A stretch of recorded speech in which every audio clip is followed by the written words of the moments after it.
Good morning તળવીભાઈ. હા નમસ્કાર સાહેબ. નમસ્કાર. 66/11 kV 20 MVA ટ્રાન્સફોર્મર નંબર 1ની લાઇન ક્લિયર પરમિટ 2 મેન્ટેનન્સની કામગીરી માટે જોઈએ છે. ઓકે સાહેબ, એલસીબી પ્રોસેસ કરી લઈએ. જુઓ તળવીભાઈ, લોડ પોઝિશન જોઈ લેજો. એક ટ્રાન્સફોર્મર બંધ કરીશું તો બાકીના 2 ટ્રાન્સફોર્મર ઉપર લોડ રહેશે ને? હા સાહેબ રહેશે. રિક્વેસ્ટ ફોર્મ ભરી દો સાહેબ. લાવો એલસીપી બુક, હું રિક્વેસ્ટ ફોર્મ ભરી દઉં. રિક્વેસ્ટ ફોર્મ ભરી દીધું છે. ટ્રાન્સફોર્મરનું એલસીપી પ્રોસેસ આપણે એસએલડીથી સમજીશું, જેમાં 11 kV બસ અને 66 kV બસ ચાર્જ છે, જેના લીધે ટ્રાન્સફોર્મરના બધા ઇક્વિપમેન્ટ અને ટ્રાન્સફોર્મર પોતે ચાર્જ છે, એટલે કે લાઈવ છે. આ કેસમાં ટ્રાન્સફોર્મરના બંને બ્રેકર, દેટ ઇઝ એલવી બ્રેકર અને એચવી સાઇડ બ્રેકર, બંને ઓન છે અને બંને સાઈડના આઇસોલેટર પર ક્લોઝ છે. એલવી આઇસોલેટર, બસ આઇસોલેટર અને એચવી બસ આઇસોલેટર બંને ક્લોઝ છે. આ બધું એસએલડીમાં દર્શાવેલું છે, જે તમે જોઈ શકો છો.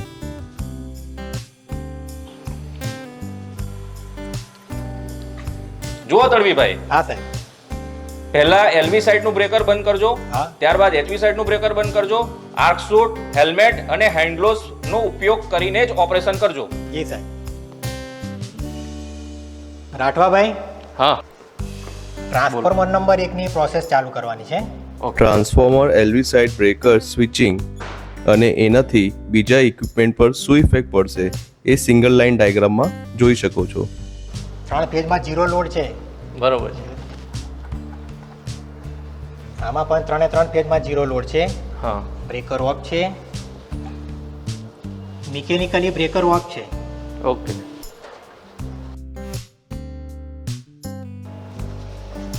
20 MVA ટ્રાન્સફોર્મર નંબર 1 બરોબર. એચવી સાઇડથી બ્રેકર ઓફ કરું છું. જ્યારે ટ્રાન્સફોર્મરના બંને બ્રેકર ઓફ કન્ડિશનમાં હોય ત્યારે ઓનલી ટ્રાન્સફોર્મ ઉપર આપણે કોઈ પણ મેન્ટેનન્સ એક્ટિવિટી કરી શકાય છે, પણ એ વધારે એડવાઇઝેબલ નથી. આ કન્ડિશનમાં કયા ઇક્વિપમેન્ટ ચાર્જ હશે અને પાવર ફ્લો કેવી રીતે હશે તમે સિંગલ લાઇન ડાયાગ્રામમાં જોઈ શકો છો. રાઠવાભાઈ, transformer number 1 HV LV panel ઉપર ચેતવણીના બોલ લટકાવી દો. સારું.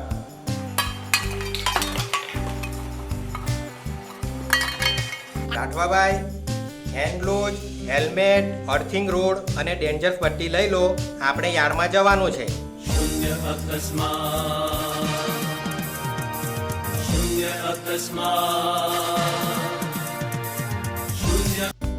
બ્રેકર ઓફ છે, ગ્રીન ઇન્ડિકેશન છે. હવે એચવી બસ આઇસોલેટર ઓપન કરીએ.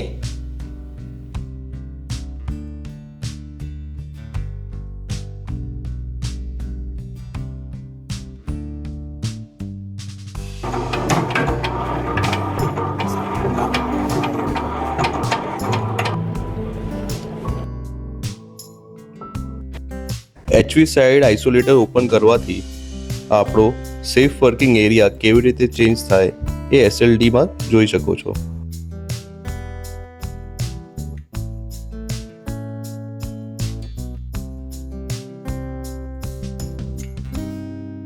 એલવી સાઇડ વીસીબી બ્રેકર રેકઆઉટ થાય છે, તો એનાથી આઇસોલેશન ક્રિએટ થાય છે મેઇન બસ જોડે.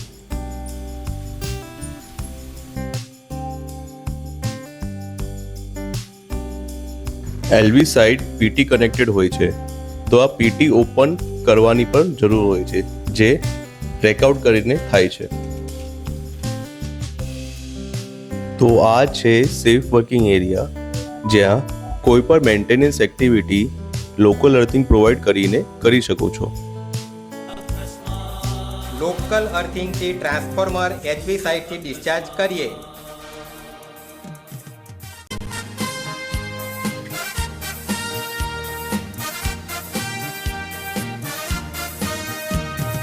સલામતીના શપથ લઈને સૌ સંગાથે કામ કરીશું, હર હંમેશા એક અવાજે જોરથી નારો બોલીશું. સલામતીના શપથ લઈને સૌ સંગાથે કામ કરીશું, હર હંમેશા હવે લોકલ અર્થિંગથી ટ્રાન્સફોર્મર એલવી સાઇડથી ડિસ્ચાર્જ કરીએ.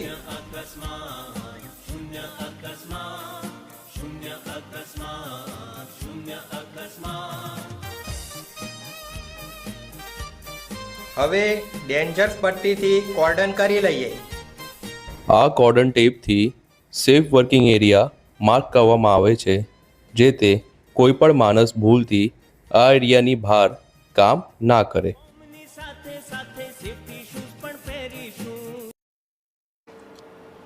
20 MVA ટ્રાન્સફોર્મર નંબર 1 જેની LCP 672 છે. એલવી એચવીના બ્રેકર ઓફ કરેલ છે. એચવી સાઇડથી બસ આઇસોલેટર ઓપન કરી 11 kV સાઇડ બ્રેકર રેકઆઉટ કરી તેમજ તેની 11 kV પીટી રેકઆઉટ કરેલ છે અને ટ્રાન્સફોર્મરને એચવી એલવી સાઇડથી અર્થિંગ રોડથી ડિસ્ચાર્જ કરેલ છે અને કામના સ્થળે કોર્ડન કરેલ છે. તો આપ સાહેબ હવે કામ કરી શકો છો.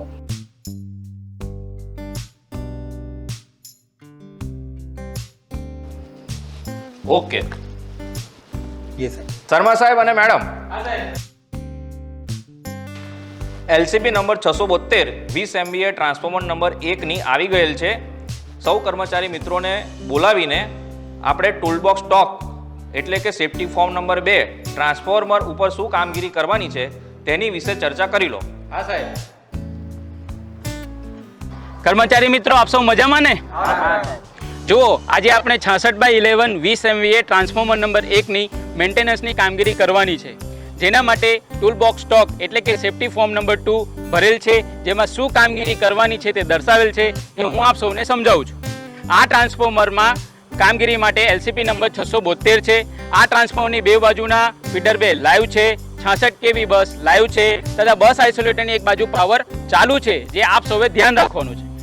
આ કામગીરીમાં આજે ટ્રાન્સફોર્મરના HVLV બુશિંગ, સીટી બ્રેકર તથા એલએનું ક્લોઝ ક્લિનિંગ અને ક્લેમ્પ ટાઇટનેસની ચેક કરવાનું કામગીરી આપણે કરવાની છે. જેની માટે આપ સૌ પાસે હેલ્મેટ, સેફટી શૂઝ અને સેફટી બેલ્ટ ફરજિયાતપણે હોવા જરૂરી છે. તમને કોઈ મૂંઝવણ તો નથી ને?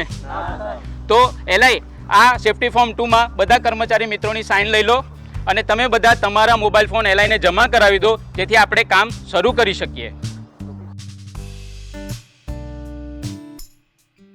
જુઓ ભાઈઓ, સીરી, અર્થિંગ રોડ, પાના પક્કર, કોટન બેસ, સ્પ્રે, બ્લોઅર, નટ બોલ વગેરે તૈયાર છે ને? જો ભાઈઓ, આપણે જે એરિયા કોર્નર કરેલો છે તેની અંદર રહીને જ કામ કરવાનું છે. સીડી, અર્થિંગ રોડ આડા રાખીને લાવવાના છે. ભાઈ તમારે સીડી પર કામ કરવાનું છે, પરેશભાઈ તમારે બ્રેકર પર કામ કરવાનું છે, અજયભાઈ તમારે એલએ પર કામ કરવાનું છે, નારાયણભાઈ ડાબીભાઈ તમારે બુશિંગ પર કામ કરવાનું છે અને હર્ષનભાઈ તમારે ઓએલટીસી પર કામ કરવાનું છે. યુનિફોર્મની સાથે સાથે સેફટી શૂઝ પણ પહેરીશું. યુનિફોર્મની સાથે સાથે સેફટી શૂઝ પણ પહેરીશું. સ્ટ્રક્ચર ઉપર ચડતી વખતે સેફટી બેલ્ટ પણ બાંધીશું. સ્ટ્રક્ચર ઉપર ચડતી રોનકભાઈ, આપણે લોકલ અર્થિંગથી બ્રેકરને ડિસ્ચાર્જ કરી લઈએ. ઉપર ચડતી વખતે સેફટી બેલ્ટ પણ બાંધીશું. સ્ટ્રક્ચર નીચે કામની વખતે હેલ્મેટ પણ પહેરીશું. સાધનોની યોગ્ય મરમ્મત, સાધનોની યોગ્ય મરમ્મત જતન કરીને રાખીશું. હર હંમેશા એક અવાજે જોરથી ના રોકીશું. લોકલ અર્થિંગથી ડિસ્ચાર્જ કરી દીધેલું છે, હવે આપણે કામ ચાલુ કરીએ. શૂન્ય અકસ્માત, શૂન્ય અકસ્માત.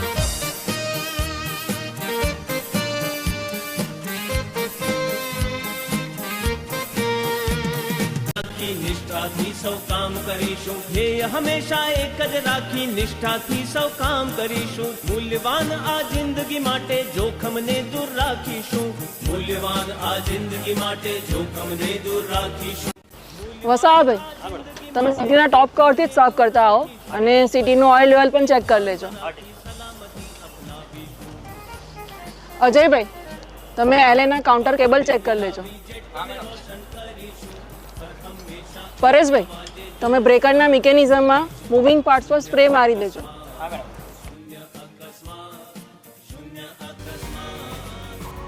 લોકલ અર્થિંગ ઉતારો અને સામાન બધો યારમાંથી બહાર કાઢ દો. સાહેબ, મેન્ટેનન્સનું કામ પૂરું થઈ ગયું છે. અર્થિંગ કાઢી લીધેલા છે અને બધો સામાન યારની બહાર કાઢી દીધેલો છે, તો તમે હવે એલસીપી રિટર્ન કરાવી શકો છો. તડવીભાઈ, હા સાહેબ. એલસીબી નંબર 672 હા. 20 MVA ટ્રાન્સફોર્મર નંબર 1 ની રિટર્ન કરાવવાની છે.